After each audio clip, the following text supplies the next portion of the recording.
Now, let's take a look at the document itself.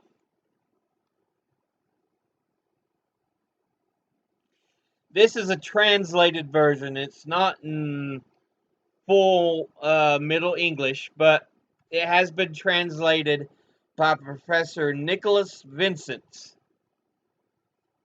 And it is just Magna Carta translation. Edward, by the grace of God, King of England, Lord of Ireland, and Duke of Aquitaine, sends greetings to all to whom the present letters come. We have inspected the great charter of the Lord Henry, late King of England, our father, concerning the liberties of England in these words.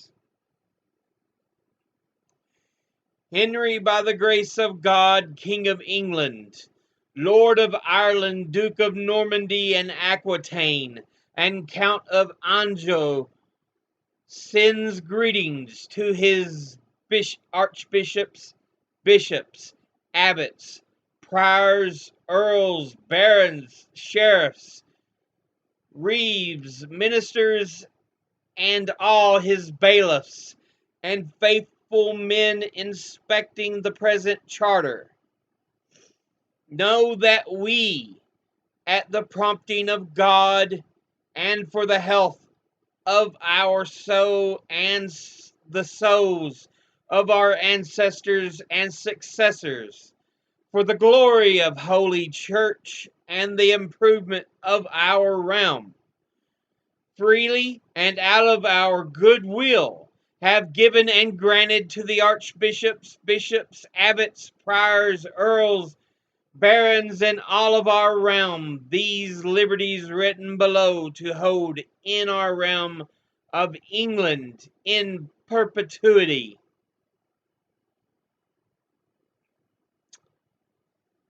So yeah, that's just saying this is something, we've even let known to our own religious leaders that it is for our ancestors and successors, for our belief in the church, to make everything better, as they say, the improvement of our realm, freely and out of our good will.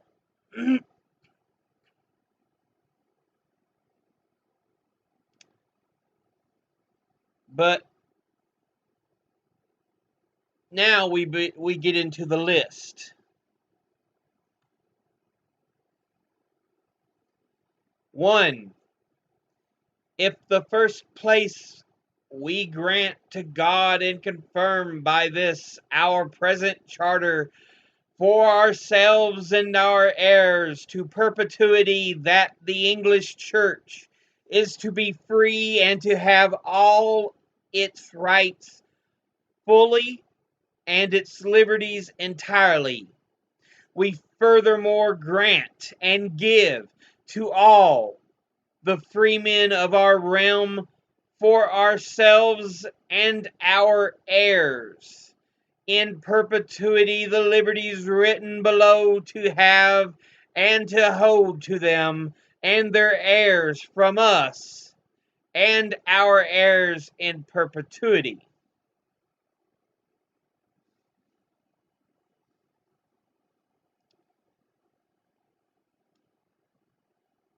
So, 1, they're just merely saying this is something we have written for us and the church.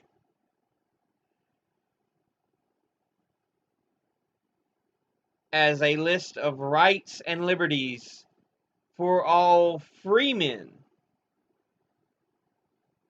Freemen. not necessarily the lower classes, but the freemen, the barons, the earls, and their heirs into perpetuity.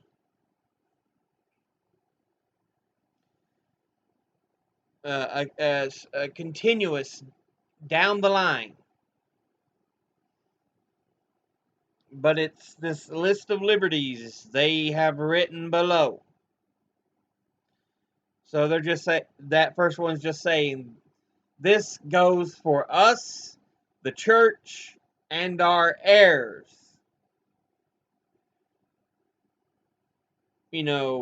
For the remainder of civilization.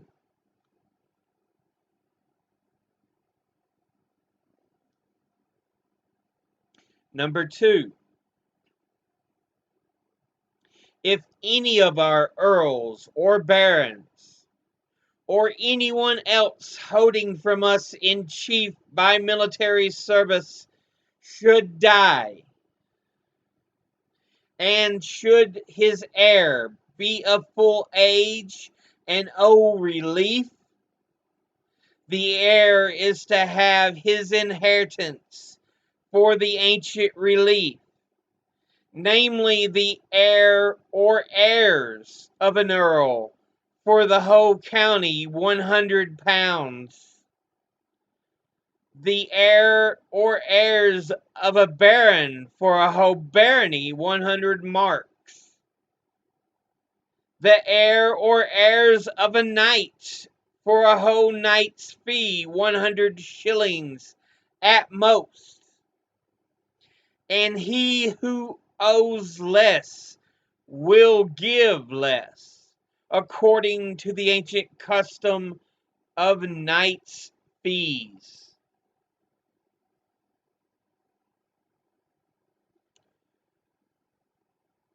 So yeah, um, the money due to a baron, an earl, anyone of the upper noble ranks, and knights, they also list, shall be granted money if they die in military service before they are receive this money. Their heir, if of full age, has the right to inherit this pavement.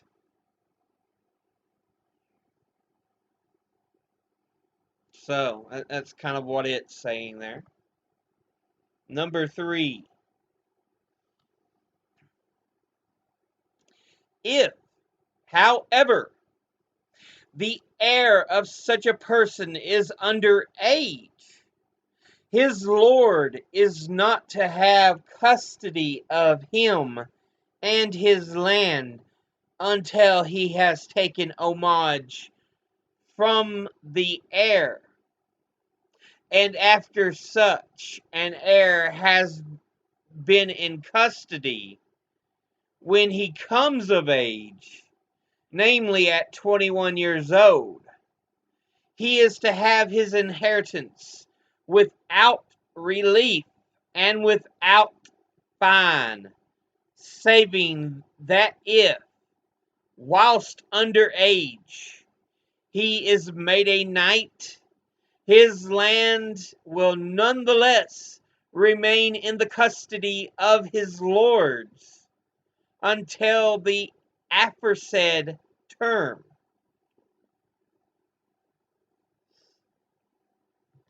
So the previous uh, section notes that they take the inheritance the heirs do if they're of age, but this is what happens if they are not of age. And it's just showing that his lord, um, which I believe it goes knight to earl to barony to baron. Um, and then I believe the baron to king.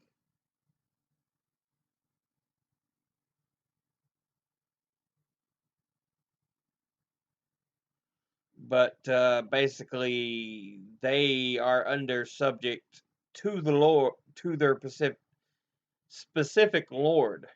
So let's say there's a underage earl. Everything goes to the baron while the earl is underage. But um,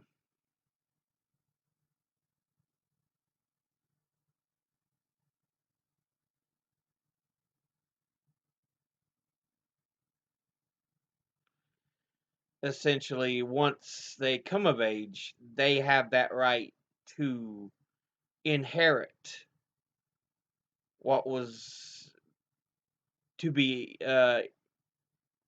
inherited by them as heirs.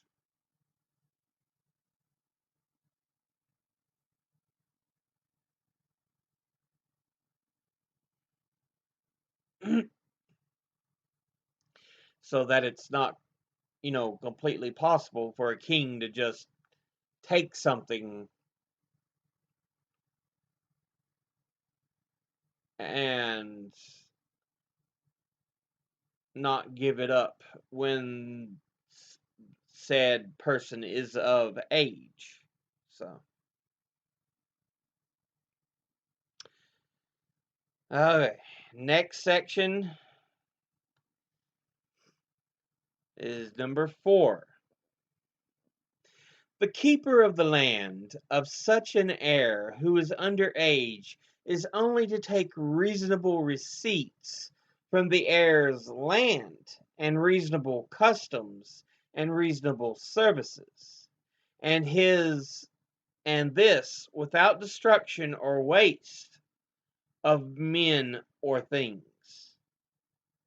And if we assign custody of any such land to a sheriff, or to anyone else who should answer to us for the issues, and such a person should commit destruction or waste, we will take recompense from him, and the land will be assigned to 2 lawworthy and discreet men of that fee, who will answer to us or the person to whom we assign such land for the land's issues.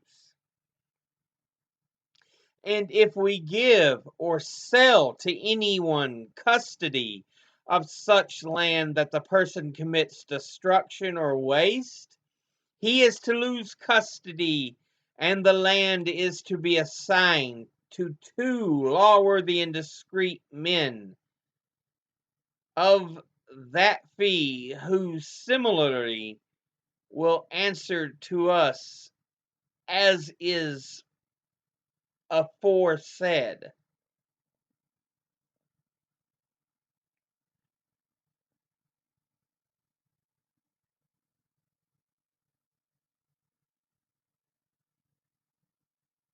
Hmm. So again, this goes to the point. Even if you are watching over, if you assign a sheriff to watch over the lands of someone that is an heir right to someone else, but they're yet not of age to inherit, they should not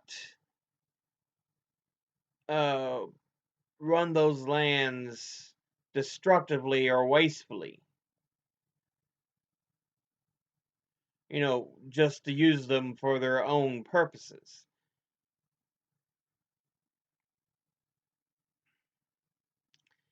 and they even feel it should be their right to reassign who watches over the land while waiting for the heir to come of age, if destruction and waste does happen, so that there will be two lawworthy and discreet men to whom watch over this inheritance.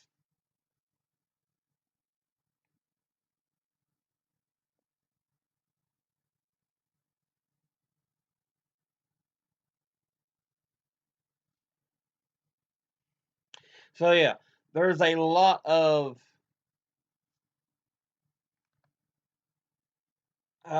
talk of the right to inherit, which is a big part of this time in history. Inheritance. So, next part is number 5. The keeper, for as long as he has the custody of the land, of such an heir is to maintain the houses, parks, fish ponds, mills, and other things pertaining to that land from the issues of the same land.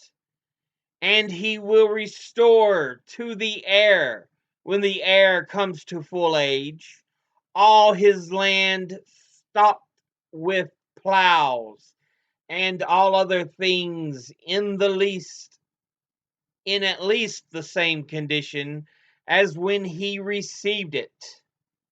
All of these things are to be observed in the custodies of bishoprics, abbeys, priories, churches, and vacant offices which pertain to us, save that such custodies ought not to be sold. So again, we are referencing the rules of inheritance, that if you are to watch over this inheritance, this land that someone is to inherit when they come of age, it is still not just your responsibility to just say, I'll govern it, waiting for you, but you have to make sure it's in working conditions. It is literally your responsibility. It is not just granted to you as simple custody. You are responsible for the maintenance, for the upkeep,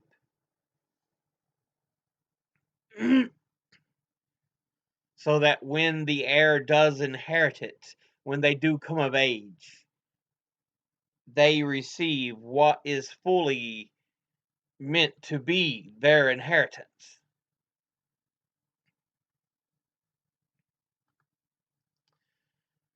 Next is number 6. This is a very short part. Heirs are to be married without disparagement. It's all it says. Now remember, we talked about the king being involved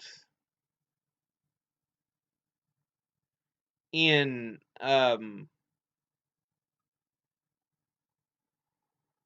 the marriages. Yeah, it was to reduce royal meddling in the marriages and family inheritances of his barons.